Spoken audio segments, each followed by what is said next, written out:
Bismillahirrahmanirrahim. Alhamdulillahi rabbil alamin hamdan yuwafi ni'amahu wa yukafi'u mazidah. Allahumma lakal hamdu hamdan katsiran tayyiban mubarakan fih. Allahumma salli wa sallim wa barik ala abdika wa rasulika Muhammadin nabiyil ummi wa ala alihi wa sahbihi wa man tabi'a hudahu bi ihsanin ila yaumiddin wa ba'd. Jamaah salat subuh yang dimuliakan Allah Subhanahu wa taala. Assalamualaikum warahmatullahi wabarakatuh. Syukur kita kepada Allah Subhanahu wa taala masih diberikan nikmat, sehingga dengan nikmat itu kita kembali menunaikan ibadah salat subuh berjamaah. Semoga Allah Subhanahu wa taala menjadikan kita termasuk yang dijamin, yang ada dalam jaminan Allah Subhanahu wa taala, sebagaimana doa Rasulullah sallallahu alaihi wasallam, harapan Rasulullah sallallahu alaihi wasallam, man shallal fajr fi jama'atin fahuwa fi dhimmatillah. Barang siapa yang salat berjamaah salat subuh, itu maka dia berada dalam dhimmatillah, jaminan Allah Subhanahu wa taala. Entah yang dijamin adalah akidah kita, yang dijamin adalah kesehatan kita, yang dijamin adalah keselamatan keluarga kita, dan semua yang kita harap terjadi betul-betul dalam kebaikan dalam seharian ini. Amin ya rabbal alamin.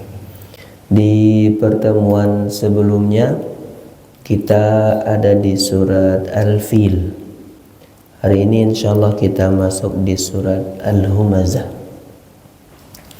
A'udzu billahi minasyaitonir rajim. Bismillahirrahmanirrahim.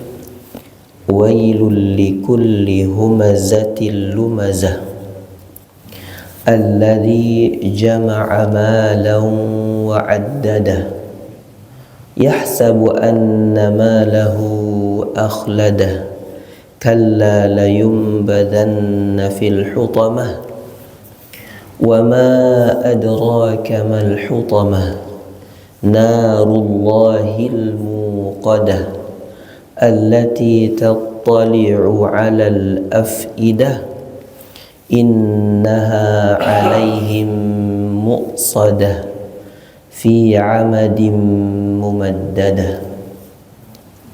Allah Subhanahu wa taala mengawali surat ini dengan satu hukum, penetapan kepastian.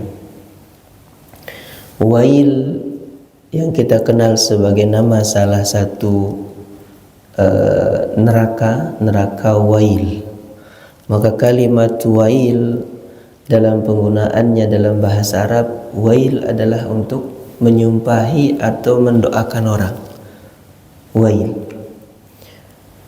Kemudian ketika Allah Subhanahu wa taala, kalau kalimat ini dari kita, wailul lak, wailaka, moga kamu celaka, atau apa, kalimat sumpahan terhadap orang lain yang mungkin bermasalah, maka bentuknya adalah doa. Namun jika itu dari Allah Subhanahu wa taala, maka itu adalah ketetapan atau hukum yang pasti tentang celaka binasanya orang-orang yang disebut wail dalam ayat ini. Sahabat Ibnu Abbas radhiyallahu anhu menjelaskan, humul masya'una bin namimah wailul likulli humazatil lumazah al-humazah. Sahabat Ibnu Abbas menjelaskan, mereka adalah orang-orang yang menebar kebencian, menyebarkan aib orang untuk mengadu domba. Al-mufarriquna bainal ahibbah, yang tujuannya memecah, merenggangkan antara orang-orang yang saling mencintai, orang-orang yang kompak bersatu. Kalau versi penjelasan sahabat Ibnu Abbas ini kita ambil, maka ini kata lain dari divide impera namanya, memecah belah. Ya, ini. Jadi al-baghuna lil bura'il al-aiba wa ma'nahuma wahid wa huwa al-ayyab. Ini untuk menjelaskan kata humazah dan lumazah. Kalau penjelasan sahabat Ibnu Abbas adalah humazah sama lumazah sama. Sama-sama memiliki tujuan memecah belah antara satu sama lain. Tapi kalau memang sama, kenapa disebut? Gitu. Nah, kita sedikit kembali ke awal tadi, wailul likulli humazatil lumazah. Apa makna penggunaan kata humazah? Jadi humazah ini dari kata hamazah. Kalau huruf yang paling dekat kita kenal itu huruf hamzah. Hamzah. Kita dari kecil mengenalnya alif, ba, ta, sa dan seterusnya. Padahal yang dimaksud di awal itu adalah hamzah. Anak sekarang tidak sama menghafalnya huruf hijaiyah dengan kita yang lahirnya tahun 70-an. Ada alif, ba, ta, sa, nanti di belakang itu ada hamzah, lam, alif, kok muncul lagi alif gitu. Nah, ternyata yang dimaksud itu adalah hamzah yang pertama. Kenapa disebut hamzah? Tadi di ayat yang ke-8 itu innaha alaihim muqsadah. Dibaca dalam riwayat qiraat Imam Asim dari Imam Syu'bah, atau dari riwayat Syu'bah dari Imam Asim. Kalau yang kita baca di sini kan riwayat Hafs dari Imam Asim. Masih satu guru dengan Imam Hafs. Itu Imam Syu'bah namanya. Membacanya innaha alaihim musadah. Musadah. Apa yang hilang? Hamzahnya. Innaha alaihim musadah namanya mahmuz, dihamzahkan. Hamzah adalah sebutan untuk huruf yang kita ucap dengan tekanan terkuat. Itu. Disebut hamzah karena ada tekanan. Hamiz adalah turunan kata dari hamaza yahmizu, hamzat. Hamizun adalah orang yang menekan. Ini penggunaannya. Kemudian kalau kita orang pakai kuda, saya nggak tahu di Indonesia ada apa enggak itu, yang sepatunya di belakang ada lancipnya itu, roda. Dia nggak pakai cambuk. Umumnya kita lihat orang pakai cambuk. Nah, ini ada yang di belakang sepatunya joki kuda itu tajam untuk menusuk perut kuda supaya dia lari. Namanya mihmaz. Jadi untuk menekan. Makna dasar dari hamaza yahmizu adalah menekan. Wailul likulli humazatin lumazah. Orangnya disebut hamiz. Yang kemudian dijelaskan oleh Imam Muqatil, al-humazah alladhi ya'ibuka fil ghaib. Ini lagi-lagi perdebatan panjang antara ulama tafsir, yang kalau kita buka di terjemahan maka kita akan mendapati humazah adalah yang mencela dengan kondisi tidak terang-terangan, gitu keterangannya, penjelasannya. Sementara lumazah adalah yang dengan terang-terangan, atau kemudian dibalik. Jadi kalau kita buka dalam tafsir, ternyata para ulama berbeda pendapat mana yang terang-terangan, humazahkah atau lumazah. Kalau kita dalami, ternyata dua cara itu, yang satu humazah dengan kata-kata, jadi wailul likulli humazatil lumazah. Hamazah itu menekan, memeras, menarik. Kalau buah itu, buah yang kita potong kemudian dimasukkan ke alat, ditekan, misalnya jeruk, ditekan, turun airnya, jeruk peras, maka prosesnya adalah hamz. Baik itu dengan kata-kata, jadi semua kondisi menekan, mengintimidasi, merendahkan, menghancurkan reputasi orang, membunuh karakter supaya orang tidak bangkit, masuk dalam kategori hamaza, yahmizu atau humaza. Orangnya disebut hamiz ketika di surat lain, di surat Al-Qalam, Allah Subhanahu wa taala menyebutkan hammazim masya'im binamim. Hammaz, kalau dalam bahasa Arab itu kata fa'il, ya, hamiz, maka dia hanya menekannya sekali saja. Kalau sudah menjadi sesuatu yang melekat dan rutin dia lakukan, meningkat sedikit bertambah dengan tasdid. Hammaz, seperti halnya kata kadzib, bohong. Kalau dia terus menerus dia lakukan, maka tukang bohong namanya kadzab. Nah, di penggunaan kata humaza ini di surat Al-Qalam menggunakan kata hammaz, yang sangat banyak melakukan intimidasi. Nah, ketika berubah menjadi humaza, maka dia menyatu saking melekatnya sifat watak perbuatan itu. Bukan lagi sering dilakukan, tapi dia sudah menyatu dengan, atau bahasa kita itu mendarah daging. Humaza ini baik dengan kata-kata, baik dengan tindakan, sikap, atau bahkan tulisan kalau zaman sekarang. Atau misalnya kalau di medsos orang bisa bikin artikel yang kemudian menghancurkan, menekan dan merusak semua yang dibanggakan oleh orang yang diinginkan. Ini humazah. Kemudian al-lumazah. Lumazah ini dia pakai isyarat. Pakai isyarat. Jadi al-lamz itu kalau kita ada orang misalnya dia keriting atau ada aib tertentu di fisiknya, kemudian kita berikan isyarat kepada orang lain untuk menjelekkan orang ini, namanya lamz. Lamz ini sebenarnya dasarnya adalah isyarat. Jadi yumidu bi'ainihi wa yushiru bi ra'sihi. Misalnya ada orang sedang menjelaskan sesuatu, dia bilang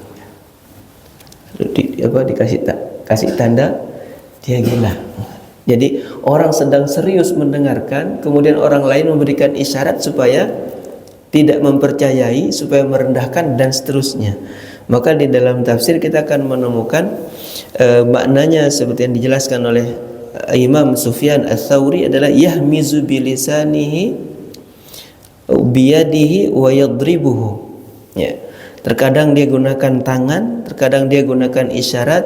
Al-lumaza yalmizu bilisanihi wa ya'ibu. Ya, terkadang dengan isyarat, dengan mengeluarkan lidah, atau kemudian dengan tatapan atau lirikan. Ini lumaza. Wailul likulli humazatil lumaza.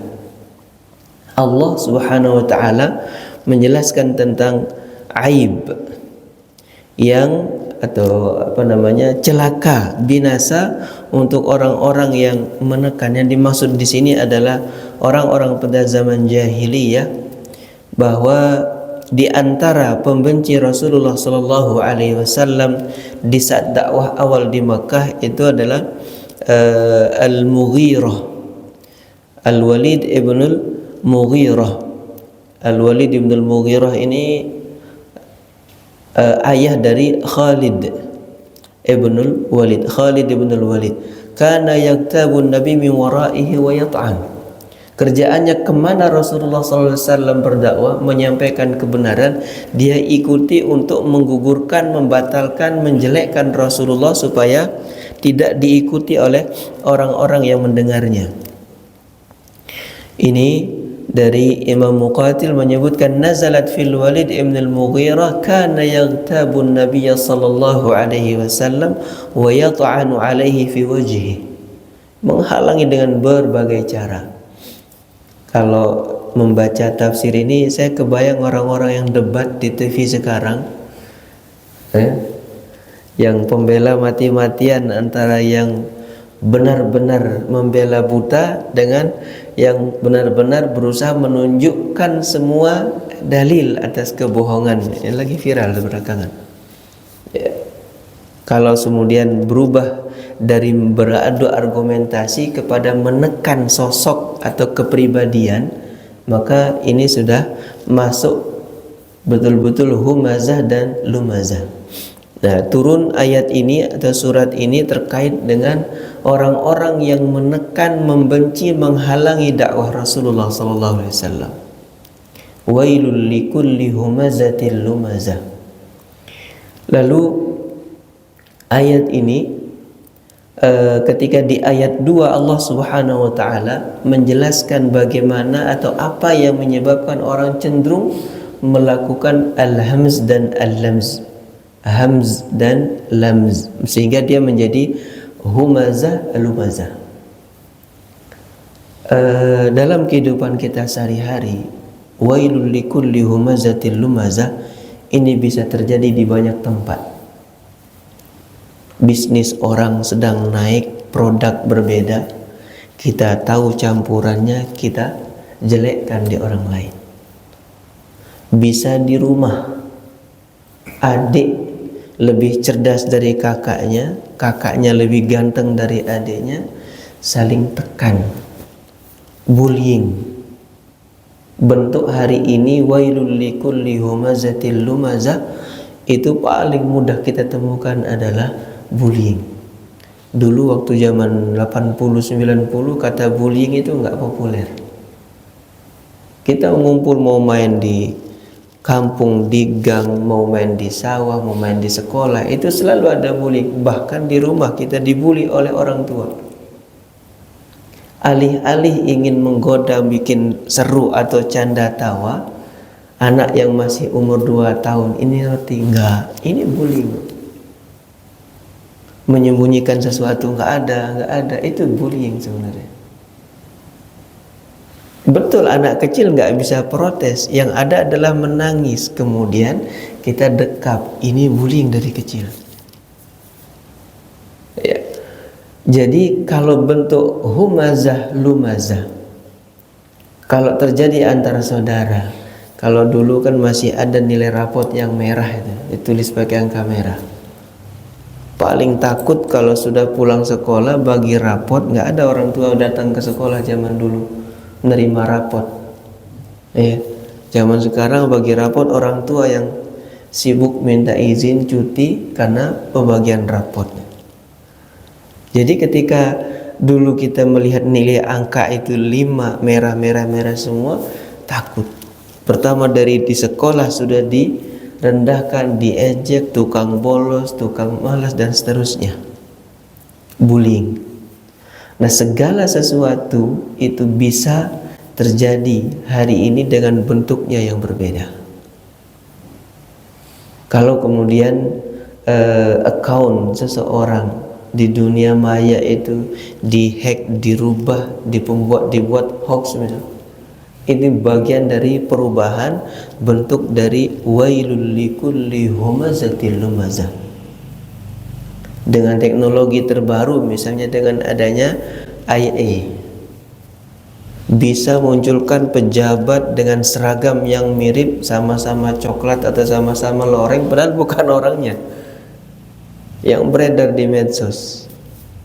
Seakan terjadi dialog, gimana dengan undang-undang perampasan aset koruptor, ternyata ini orang, ternyata bukan dari AI. Menekan, ya, wailul likulli humazatil lumazah. Kalau kemudian berubah cara-cara itu untuk menyindir, mengungkap kebenaran, ya masih bisa kita jadikan sesuatu yang berubah merupakan bahasa zaman ini. Tapi kalau orang berdakwah, orang benar, orang baik, orang lurus, dibuat dengan semua cara yang tadi canggih, masuk juga wailul likulli humazatil lumazah. Apa yang menyebabkan orang pada zaman Rasulullah SAW dan bisa terjadi sampai hari ini, yang terkuat adalah alladzi jama'a malan wa 'addada. Orang bisa merasa lebih tinggi, merasa lebih kuasa, merasa lebih berpengaruh karena harta. Rahasia umum orang menyebut namanya bohir. Bohir itu saya nggak tahu arti sebenarnya.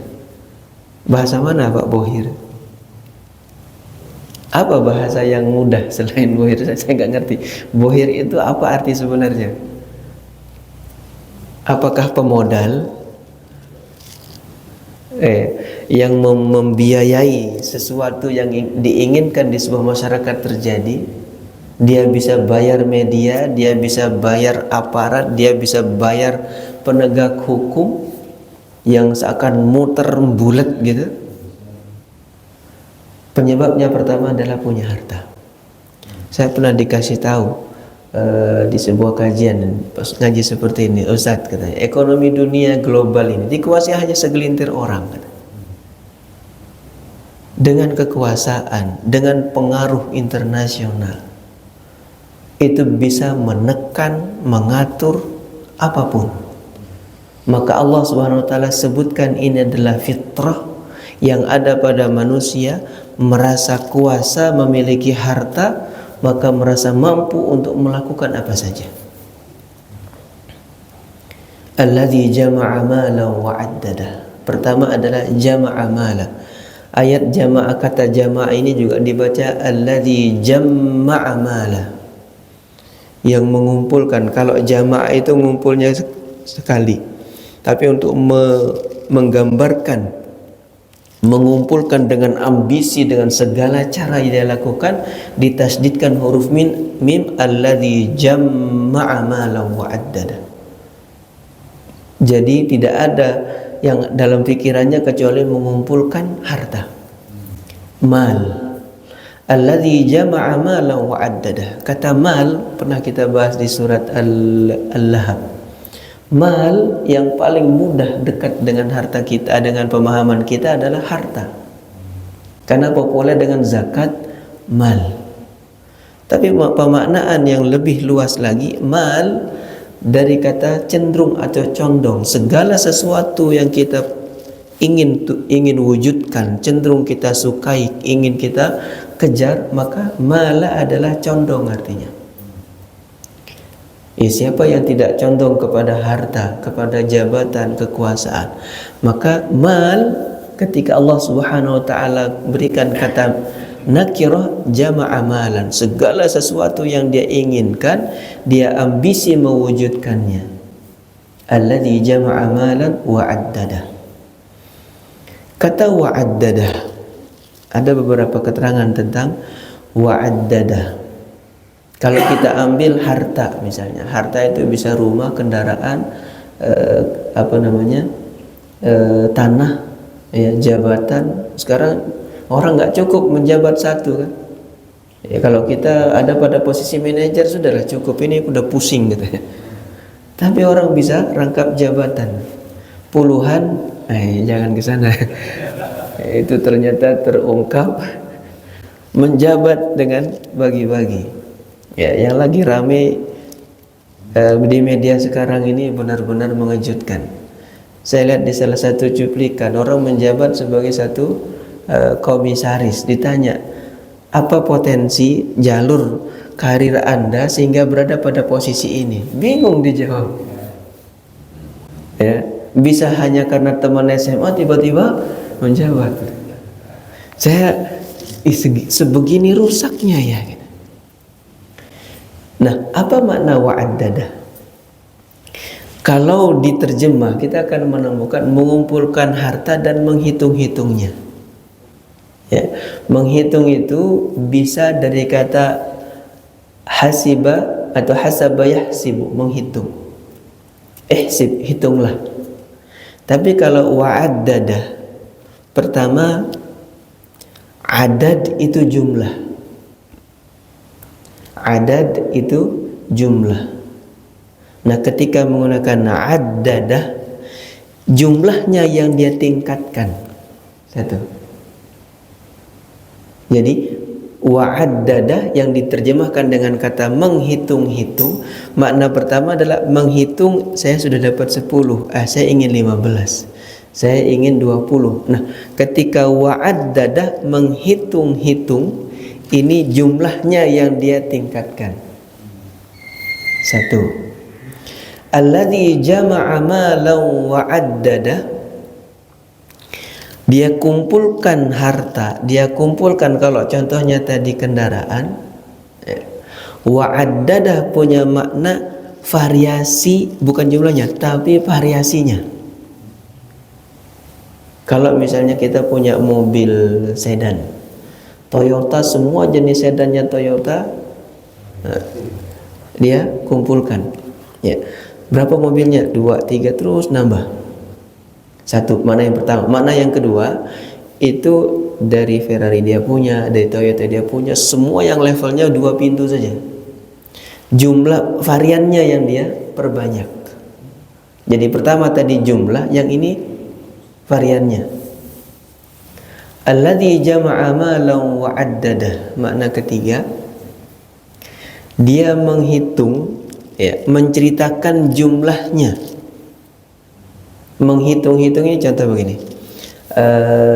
Sholat Jumat kita tidak tahu ternyata jamaah yang sholat di masjid ini ada orang yang makan 1 pekan itu dalam 7 hari bisa jadi 2 hari makan, sisanya nggak makan. Udah ngontrak, terancam diusir, sarapan belum tentu, makan siang masih berpikir, makan malam belum jelas. Sholat Jumat dia di sini. Kemudian sebelum khatib naik dijelaskan, kas masjid sekian ratus juta disimpan di BSM gitu. BSM udah nggak ada bangnya. Ini lupa perubahan. Nah, kemudian dijelaskan bahwa kita memberikan santunan, lakukan ini, dijelaskan itu, dihitung semua peruntukan. Sedang duduk seorang jamaah yang dia tidak jauh rumahnya dari masjid ini, itu nggak kebagian. Kebayang Pak bagaimana sakitnya ketika orang dengan semua ijazah kesarjanaan, keahlian yang dia punya, lamar pekerjaan sana sini sampai ngantri di Cikarang berjubel gitu. Sementara orang sedang dialog, saya menjabat sekarang itu di sini. Nah, ketika menghitung jumlah yang dia miliki, tujuannya adalah untuk membanggakan diri dari orang lain, namanya masuk wa'addada. Kapan ini bisa terjadi? Ketika kita lebaran, ngumpul keluarga. Yang sulung sekarang di mana? Oh, dia dapat pekerjaan di sini. Terus satu sama lain dihitung, anak pertama, kedua, ketiga. Sementara ada sepupu kita udah sekolah biayanya sulit, hidup masih ngontrak, pulang lebaran pun sudah nebeng. Ngumpul kondisinya diceritakan itu. Jama'a malan wa'addada. Kalau tadi humazah lumazah, itu makna dasarnya adalah menekan, menjatuhkan mental seseorang, runtuh semua harapan dia untuk bangkit menjadi orang sukses.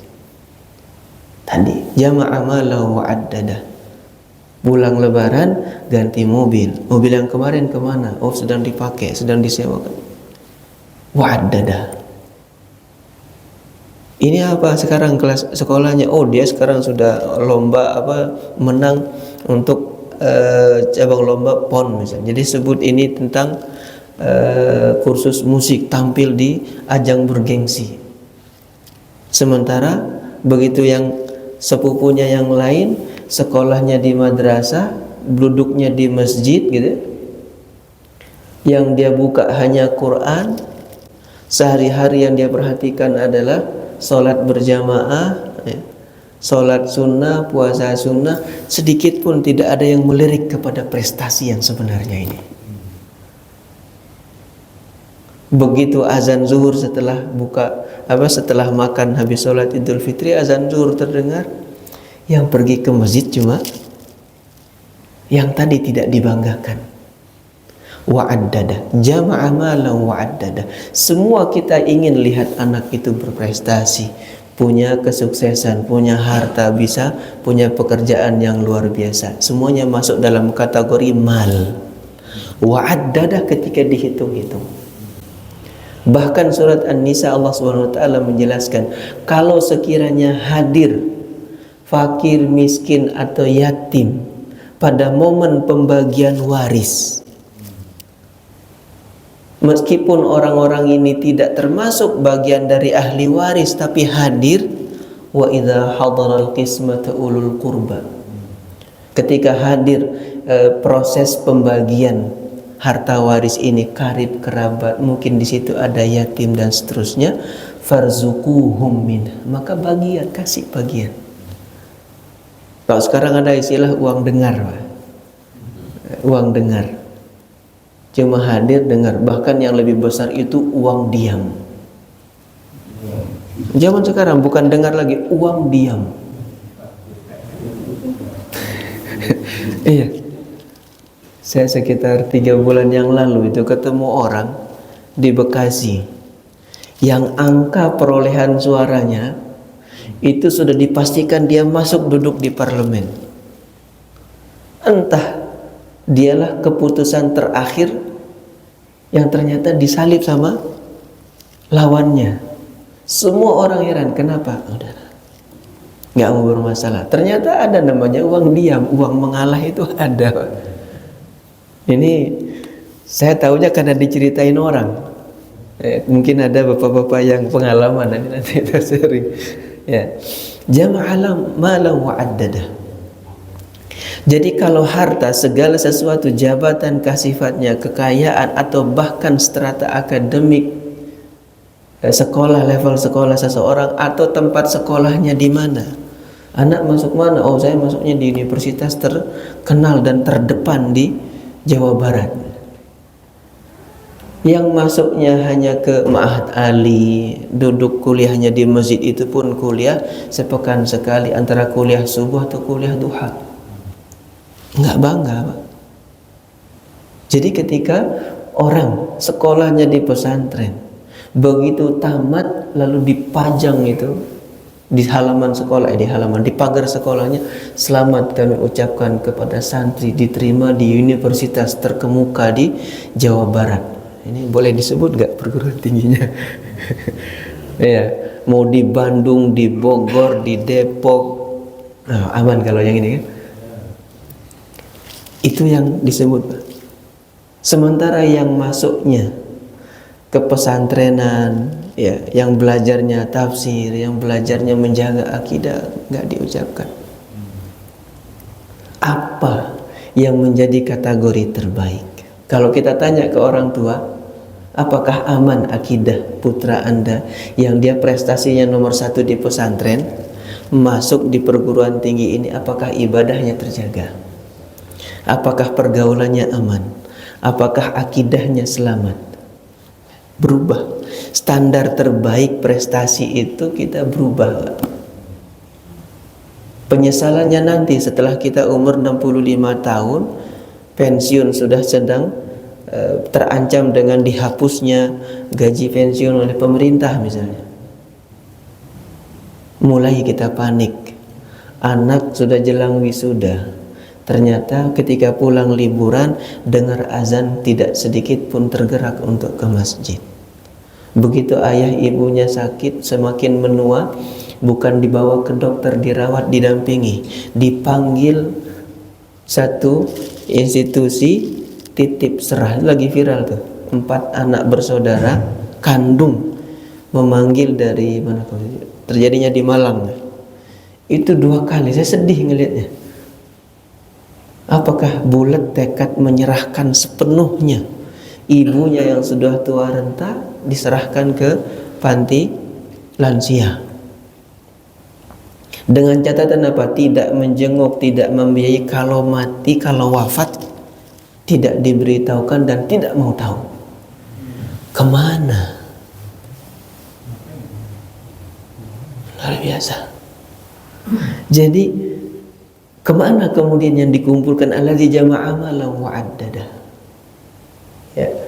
Kebanggaan kita, prestasi itu kemudian berubah, bukan lagi ketaatan kepada Allah. Sederhana sebenarnya menghitung. Kalau kita mendidik anak ini sukses, kalau sudah dewasa, lewat dari usia balik, dengar azan, nggak harus diteriakin, diketok pintu, dibentak untuk sholat. Kalau sudah aman dari ini maka sukses kita. Sering orang datang misalnya, Ustaz gimana caranya anak saya kok setelah dulunya rajin dia waktu TK, waktu SD itu rajin ke masjid, rajin sholat. Sekarang setelah di SMA kok susah banget, diingetin sholat malah ngebentak, marah. Dia mah di kamar ngunci diri, nggak tahu tuh sholat apa enggak. Ngeluhnya setelah jauh dewasa. Lupa kalau dari usia 4 tahun, 7 tahun Rasulullah suruh perintahkan anakmu, ajarkan anakmu untuk sholat. Antara telat dulu waktu anak ini lahir, orang tuanya belum mengenal sholat. Setelah anaknya tumbuh besar, dia baru taubat. Begitu taubat, anaknya sudah terbiasa ninggalin sholat, pusing setelah dewasa. Apa yang akan dibanggakan? Alladzi jama'a malan wa 'addada. Ada orang menghitung-hitung prestasi sekolahnya di mana, prestasinya sampai berapa, organisasi apa yang dia ikuti, prestasi apa yang dia mampu ikut kompetisi dan seterusnya. Alladzi jama'a malan wa 'addada. Alladzi jama'a malan wa 'addada. Terkadang masuk juga wa 'addadah ini ketika orang bikin CV, Pak. Kalau CV yang dituliskan adalah yang memang dibutuhkan dalam pekerjaan yang sedang dia ajukan lamaran, ini masuk. Terkadang kan semua orang pusing, belum sampai akhir aja udah geleng-geleng kepala. Apakah kemudian ini berbanding lurus dengan santun hormat kita kepada orang tua, bakti kita kepada keluarga? Terkadang kata-kata indah itu bisa untuk orang lain, entah sebagai seorang pejabat, entah sebagai seorang dosen, entah sebagai seorang guru. Karena itu terkait dengan penghasilan kita, maka santun, sopan. Saya diceritakan oleh seorang profesor di Eropa sana, etos kerja, bagaimana pelayanan terhadap customer itu dijunjung tinggi. Sesuatu saat ada seorang perempuan, nenek-nenek, menumpang di pesawat itu, dilayani dengan semaksimal mungkin. Sungguh dia begitu terkesan sama pramugara ini. Satu saat dia sedang ada di mall, ketemu dengan terkesan yang sangat mendalam, disapalah si pramugara ini. Dia bilang, siapa Anda? Katanya, Anda sudah menghabiskan waktu saya, Anda buat saya rugi. Anda adalah pramugara yang pernah melayani saya. Itu pekerjaan saya. Sekarang saya tidak sedang di pesawat. Artinya etika sopan santun itu hanya dikaitkan ketika orang mengerjakan pekerjaan profesinya saja. Apakah kemudian yang melayani kita dengan hormat, salam, ada yang bisa kami bantu? Apakah kepada orang tua? Sama ke anak. Jadi semua yang tadi itu, entah harta, posisi, jabatan, berpeluang kuat untuk menjadikan dasar orang menekan orang lain. Wailul likulli humazatil lumazah allazi jama'a malahu wa 'addadah. Apa dasarnya? Yahsabu anna malahu akhladah. Dia menghitung, mengkalkulasi, memperkirakan dan memastikan secara hitungan manusia. Dia mengira bahwa posisi tadi itu bisa dua hal, membuat dia kekal seperti itu, atau dia akhlada, yahsabu anna malahu akhlada. Harta yang dia kumpulkan dikira akan membuat dia kekal dalam posisi itu, dikira tidak akan berkurang, tidak akan sakit, tidak akan turun jabatan. Yahsabu anna malahu akhlada. Jadi mana pertama adalah harta yang dia kumpulkan itu mampu membuat dia kekal dalam kondisi itu. Contoh, orang dengan tabungan, dengan kekayaan, di posisi dia usia 40, menjabat dengan semua wewenang yang dia punya, sehat, kuat, dengan posisi ini. Tapi kemudian dia lupa apakah kondisi sehat kuat tadi itu akan kekal selamanya dengan harapan dia punya harta. Kalau saya sakit saya tinggal berobat. Dokter rumah sakit di dalam negeri udah nggak cukup buat dia, langsung ke paling dekat di kita kan berobat ke Singapura. Orang kalau udah berobat ke Singapura, wow gitu. Jadi dipikir dengan harta kesehatan itu dia bisa abadikan. Satu. Dia pikir dengan kekuasaan, dengan wewenang atau relasi dengan harta, jabatan itu akan kekal. Yahsabu annama lahu akhlada. Kemudian yahsabu annama lahu akhlada, kondisi posisi itu akan kekal seterusnya. Jadi ada dua mana yang ingin saya jelaskan. Bahwa pertama, kalau kita ambil contoh kesehatan, yang dia punya ini dipikir mampu membuat dia kekal dalam kondisi itu. Yang kedua, posisi apa yang dia miliki ini dipikir akan seterusnya seperti itu. Ya, contoh misalnya orang punya asam urat, tapi semua larangan dari dokter dilanggar. Kenapa? Saya bisa berobat. Dia lupa kalau satu saat obat itu bisa habis, bisa mengoverdosis, apa yang dia pakai untuk beli obat bisa habis juga. Usianya bertambah, ternyata kesehatan ketika masih usia muda, meskipun makan gulai, kambing dan seterusnya, begitu telan obat aman. Nah, dipikir kesehatan itu mampu dipertahankan dengan beragam obat yang mampu dia beli. Maka yahsabu annama lahu akhlada. Dia pikir apa yang dikumpulkan ini untuk berobat dan seterusnya, menjaga kesehatan dan seterusnya itu bisa membuat dia kekal. Satu. Yang kedua, yahsabu annama lahu akhlada.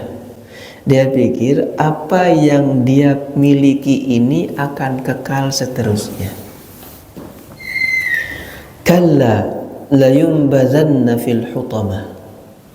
Setiap ada kata kalla dalam Al-Quran, itu selalu maknanya membantah, meruntuhkan semua anggapan sebelumnya. Jadi yahsabu annama lahu akhlada, mereka mengira bahwa apa yang mereka punya itu akan mengekalkan. Kalla, tidak. Maka membantah apa yang ada sebelumnya. Banyak kata kalla di dalam Al-Quran. Ya. Kalla saya'lamun. Ya, kalla sawfa ta'lamun, thumma kalla sawfa ta'lamun, kalla law ta'lamun. Jadi semua kalla itu menggugurkan anggapan atau pemahaman sebelumnya. Kalla la yumbadzanna fil hutamah. Tadi di awal ada kata humazah, menekan, mengintimidasi sampai hancur mental orang, semangat orang, ya, reputasi orang, kebaikan orang hancur lebur. Balasannya pun demikian. Kalla la yumbadzanna fil hutamah. Dia akan dicampakkan. Yumbadz ini nabadza. Nabadza itu kalau kita buka puasa, misalnya di teras masjid ini kita buka puasa, terus pas mau pulang ngambil sebiji kurma, kita ambil kurmanya, bijinya itu kita apakah kita rawat, simpen di dompet gitu, pasti kita membuang, melempar, mencampakkan dengan sedikit tidak sedikit pun menaruh hormat, menganggap ini istimewa, namanya nabada. Jadi nabada ini menghempaskan, melempar dengan semua kondisi rendah. Tidak ada penghormatan sedikit pun. Ya, kalau misalnya kita minum pakai gelasnya bagus di kondangan, itu kita akan taruh, cari meja tempat piring gelas kotor, kita masih taruh. Tapi kalau itu adalah gelas plastik itu sudah habis, lempar.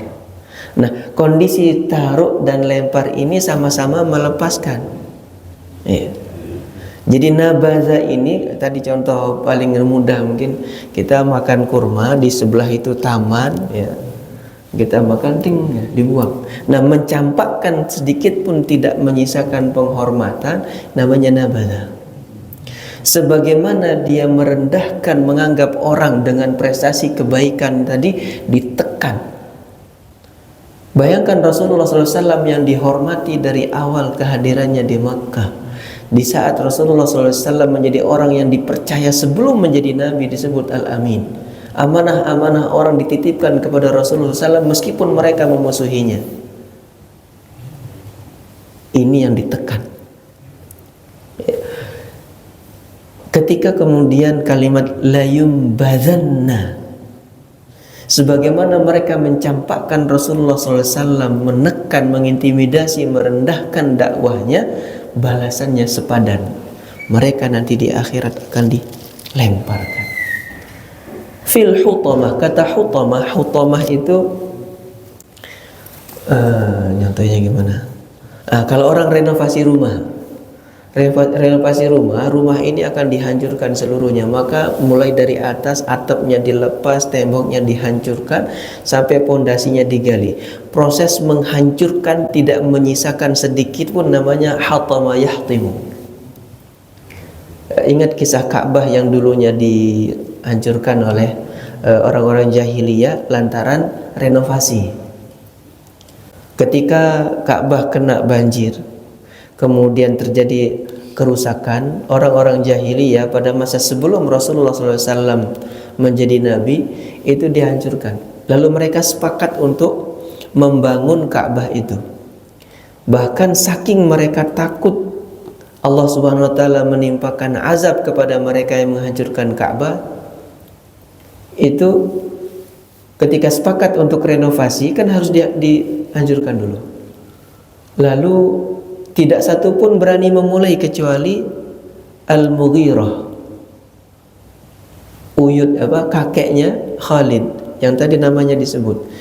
Jadi kakeknya itu namanya Al-Mughirah, anaknya namanya Al-Walid, cucunya namanya Khalid. Ini Khalid ibn al-Walid ibn al-Mughirah. Al-Mughirah ini dialah yang kemudian satu keluarga itu mencoba mengawali, yang lain itu nggak berani menghancurkan Ka'bah. Sambil mereka menghancurkan, tidak berhentinya mengatakan, ya Allah, tidak ada yang kami inginkan kecuali kami ingin memperbaiki.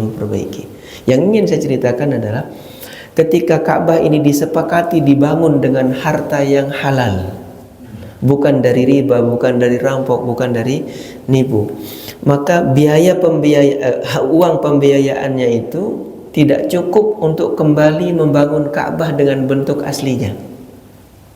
Maka tersisalah yang sekarang kita sebut Hijr Ismail.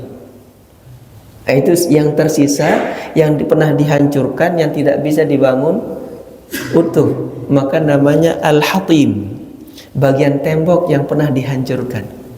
Hatim, ha-ta-ya-mim, Hatim, sesuatu yang dihancurkan. Al-Hutamah, neraka yang menghancur leburkan, bikin remek semua yang masuk ke situ. Kalau kita mudah melihat sekarang itu kremasi, ya. Masuk utuh satu jasad, hancur lebur jadi abu.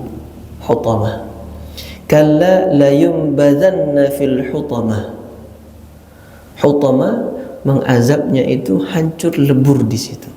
Sebagaimana menghancurkan kehormatan orang lain, merendahkan, mengintimidasi orang lain, pun azabnya sepadan. Wa ma adraka mal hutamah. Narullahil muqadah. Allah jelaskan di sini, narullahil muqadah, neraka api yang muqadah, yang menyala atau dinyalakan. Allati tattali'u 'alal afidah. Kalau diterjemah itu yang sampai ke hati, ke jantung, fuad, afidah. Ternyata maknanya bahwa nar al-hutamah allati tattali'u 'alal afidah, yang mengetahui apa yang ada pada dada jiwa setiap orang. Niat tadi mengintimidasi, menekan, merendahkan, Allah tahu. Dan neraka ini diberitahu oleh Allah.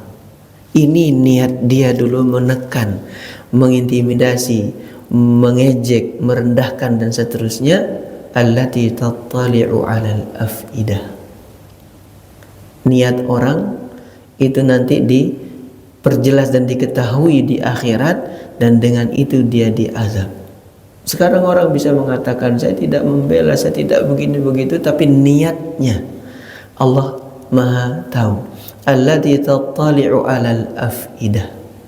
Innaha 'alaihim muqsadah. Di ayat lain neraka itu dijelaskan dia hidup, dia tahu apa yang ada pada diri setiap manusia yang kemudian akan masuk ke dalamnya.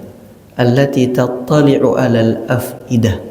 Afidah adalah fuad, dari kata fuad, terkait niat, maksud, tujuan orang melakukan satu penekanan atau al-hams dan al-lamz. Innaha 'alaihim muqsadah. Muqsadah fi 'amadin mumaddadah. Muqsadah dikunci, ya, tidak bisa keluar dari situ. Kemudian fi 'amadin mumaddadah, di tiang yang memanjang atau dipanjangkan, tidak bisa keluar.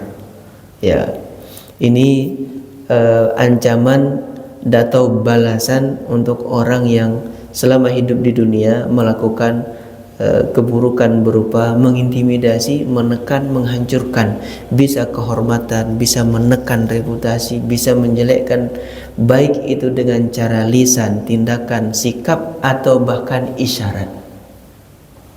Ini yang Allah Subhanahu wa taala sebutkan, bahwa menekan orang lain, ya, merendahkan, menihilkan prestasi, semuanya masuk dalam wailul likulli humazatil lumazah. Sebab utamanya adalah orang yang diberikan kelebihan harta, yang mana malan itu tidak terhenti pada harta kekayaan. Dia bisa jabatan, bisa posisi, bisa kekuasaan, kekuatan, atau memiliki kemampuan massa pengikut yang bisa dikerahkan, masuk semua. Wallahu a'lam. Mudah-mudahan makna tadabbur ini tidak menzolimi luasnya dan dalamnya makna yang ada dalam tafsir, yang tentu dengan semua keterbatasan kita belajar, mudah-mudahan satu sama lain bisa saling melengkapi dengan membaca, menelaah referensi yang lebih luas. Demikian insyaallah. Jika ada tambahan atau pertanyaan, dengan senang hati kalau pertanyaan mudah-mudahan kita bisa jawab. Sebelum ditutup, enggak?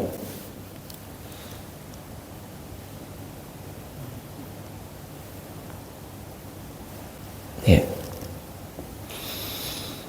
Baik, saya kira kita ketemu di bulan mendatang dengan surat Al-Asr insyaallah. Kurang lebihnya mohon maaf. Kita mohon kepada Allah Subhanahu wa taala agar ridho kepada kita, menerima apa yang kita lakukan. Allahumma taqabbal minna innaka antas sami'ul alim wa tub 'alaina innaka antat tawwabur rahim. Rabbana ighfir lana dhunubana wa liwalidina warhamhum kama rabbawna shighara. Allahumma aslih wulata umuril mu'minin. Allahumma aslih wulata umurina.